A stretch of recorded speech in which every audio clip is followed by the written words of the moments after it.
நம்ம இத்தனை பிரசிடென்ட் இருந்தாங்களே, யாராவது ஒரு பிரசிடென்ட் பேர் சொல்லுங்க, குடியரசுத் தலைவர் பேரை யார சொல்றோம்? கரெக்டா? எத்தனை குடியரசுத் தலைவர் இருந்தாங்க, ஆனா நம்ம ஏன் அப்துல் கலாம் ஐயா பேரை சொல்றோம்? ஏன்னா அவர் மட்டும்தான் தான் வாழ்ந்த நாட்களை தன்னுடைய நாட்களாக மாற்றிக்கொண்டார். குடியரசு மாளிகைக்கு பதவி ஏற்க போறாரு, ஒருத்தர் போய் காலு கீழே உட்கார்றான். என்னன்னு கேட்கிறாரு. வைஸ்ராய் காலத்துல ஷூக்கு பாலிஷ் போடுறதுக்கு ஒருத்தர் அப்பாயின்ட் பண்ணுவாங்க. அவன் போய் உட்கார்றான். அதெல்லாம் வேணாம்ப்பா நீ போன்றாரு. அவன் சார் சார் சார்ன்ட்டு அழுகுறான். எதுக்குடா என்னன்னு கேட்கிறாரு. இல்ல சார், அவனுக்கு 4 பசங்களாம், நீங்க வந்த உடனே வேலையை விட்டு அனுப்புறீங்கன்னு அவன் அழுகுறான். அவர் சொன்னார், அதெல்லாம் இல்லப்பா, நீ தோட்டத்துல போய் தண்ணி ஊத்து, உன வேலையை விட்டுல தூக்கல, தோட்டத்துல போய் தண்ணி ஊத்துட்டார். இப்ப இவருடைய குடியரசு ஆட்சி காலம் முடிஞ்சிருச்சு.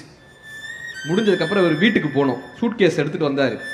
ஃபர்ஸ்ட் வந்தோடனே ஒருத்தன் அழுதான்ல, அவனை கூப்பிடுனார். அவர் வந்தாங்க.